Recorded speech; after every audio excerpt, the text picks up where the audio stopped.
घुसपैठिए हैं, बांग्लादेशी घुसपैठिए या पाकिस्तानी घुसपैठिए या अन्य देशों के घुसपैठिए जो हैं, अगर उनका वोट कट जाएगा तो हमारा नुकसान हो जाए, इस नाते इस प्रकार का माहौल बनाने का प्रयास कर रहे हैं। दूसरी बात, राहुल गांधी जी को, अखिलेश यादव जी को, कांग्रेस पार्टी के नेताओं को, समाजवादी पार्टी के नेताओं को ना तो इस देश से लेना देना है, ना इस देश से कोई उनका लगाव है, उनको सत्ता से प्रेम है। तो सत्ता कैसे प्राप्त की जाए उस षड्यंत्र में लगे हैं। आज पूरी दुनिया, आज पूरी दुनिया में हिंदुस्तान की जो धाक है, आज हिंदुस्तान जितना तेजी से आगे बढ़ रहा है, उसको लेकर के पूरी दुनिया घबराई हुई है और पूरी दुनिया को लगता है कि हिंदुस्तान को कैसे कमजोर किया जाए। उनको लग रहा अगर हिंदुस्तान को हम अस्थिर कर दें, मोदी जी सत्ता से हट जाएं, जैसा कि पार्लियामेंट चुनाव के दौरान भी पूरे देश में इस प्रकार का माहौल बनाने का, संविधान हटाया जाएगा, ये किया जाएगा, वो किया जाएगा, और थोड़ा बहुत उसका नुकसान भी हुआ।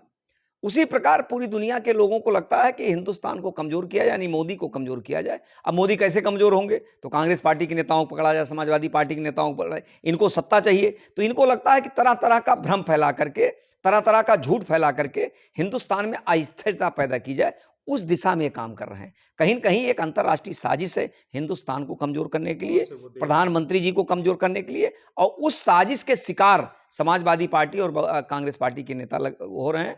इनको हिंदुस्तान से कोई लेना देना नहीं, क्योंकि अगर लेना देना होता तो जब भी हिंदुस्तान में ऐसे तमाम निर्णय हुए जो हिंदुस्तान को ताकतवर बना सकते थे, हिंदुस्तान को मजबूत बना सकते थे, ये कभी ऐसे निर्णय के साथ ना कांग्रेस पार्टी खड़ी हुई है, ना समाजवादी पार्टी खड़ी हुई है। इनको केवल और केवल सत्ता चाहिए। सत्ता के इतने भूखे हैं, उसको लेकर के वो कुछ भी कर सकते हैं। आपने देखा, कोई भी नेता होता है तो अगर वो सारा अपमान बर्दाश्त कर लेता है, लेकिन वो अपने माँ बाप को कोई गाली दे रहा हो, अपने परिवार को कोई गाली दे रहा हो, उसके पत्नी को कोई गाली, वो नहीं बर्दाश्त करता है।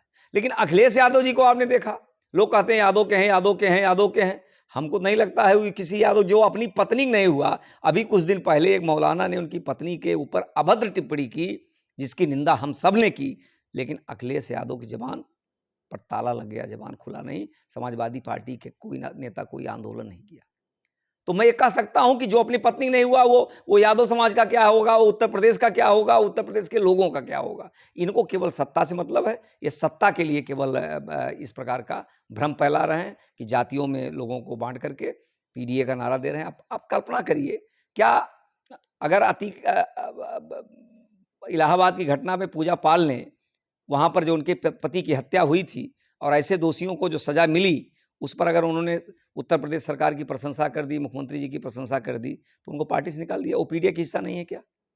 तो अखिलेश यादव पीडीए से मतलब नहीं, अखिलेश यादव केवल सत्ता से मतलब है, और सत्ता मुस्लिम तुष्टीकरण करके कैसे मुस्लिम वोट अधिक से अधिक लिया जाए, इससे केवल उनको मतलब है। अंतर्राष्ट्रीय देश की बात आप कर रहे हैं, देखिए वो तो जांच का, वो तो जांच का विषय है कि कौन से देश हैं, कौन से लोग शामिल हैं, कौन से संगठन शामिल हैं, वो जांच का विषय है। और सरकार कहीं न कहीं ऐसे तमाम, आपने देखा, तमाम विदेशी फंडिंग जो एनजीओ पाती थी उस पर रोक लगी है। उन एनजीओ के जांच हो रहे हैं। ऐसे हजारों की संख्या में एनजीओ हैं, लाखों की संख्या में एनजीओ हैं जो हमेशा एंटी इंडिया मूवमेंट चलाते थे, अभियान चलाते थे। उसकी जांच सरकार की है। ऐसे एनजीओ पर प्रतिबंध लगे, तो जांच का विषय है, किसी देश का नाम लेने का विषय नहीं। लेकिन एक अंतर्राष्ट्रीय साजिश कहीं न कहीं हिंदुस्तान को कमजोर करने की चल रही है। गाय को लेकर घमासान मचा हुआ है। योगी आदित्यनाथ ने भी कहा कि गाय का ऐसा शराब लगेगा कि अखिलेश यादव कभी सत्ता में नहीं आएंगे, और अखिलेश यादव कह रहे हैं कि विकास से ध्यान भटकाने के लिए गाय का नाम योगी जी लेते हैं। देखिए, अखिलेश यादव क्या कह रहे हैं, क्या नहीं कह रहे हैं, उस विषय पर मैं नहीं जाऊंगा।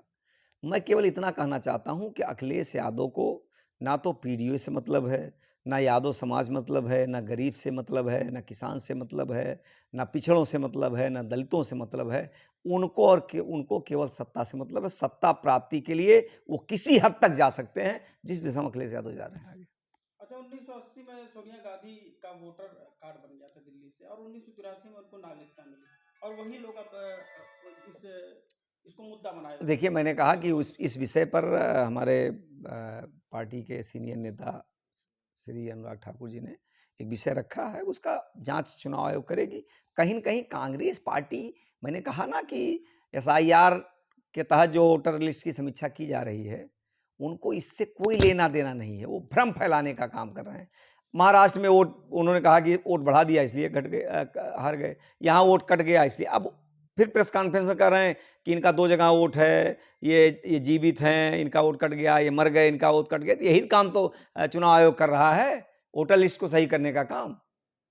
तो वो कन्फ्यूज है पूरी तरह से, उनको इससे लेना देना नहीं, उनको कैसे सत्ता प्राप्त किया जाए, सत्ता कैसे प्राप्त हो, झूठ फैलाया जाए, झूठ फैला करके भ्रम फैलाया जाए, लोगों को भ्रमित किया जाए और उसको वोट लेकर के सत्ता में आ जाए। लेकिन देश की जनता समझदार है। आज देश का गरीब, किसान, मजदूर, माताएं, बहनें, हर समाज के लोग, हर वर्ग के लोग मोदी जी के साथ हैं, भारतीय जनता पार्टी के साथ हैं। सबको लगता है मोदी जी के नेतृत्व में हिंदुस्तान दुनिया का सिरमौर बन रहा है, दुनिया का ताकतवर देश बन रहा है। इस नाते सबका आशीर्वाद मोदी जी के साथ। आपने कहा यादव समाज को भ्रमित किया है अखिलेश यादव ने, तो अब आप क्या अपील करेंगे?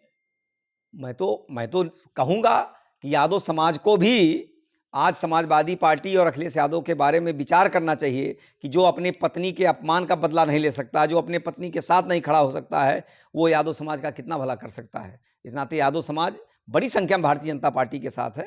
आगे आने वाले समय में जो ऐसे बचे भी हैं, वो भी भारतीय जनता पार्टी का साथ दें, देश को मजबूत करें, प्रदेश को मजबूत करें, सर्व समाज को मजबूत करें।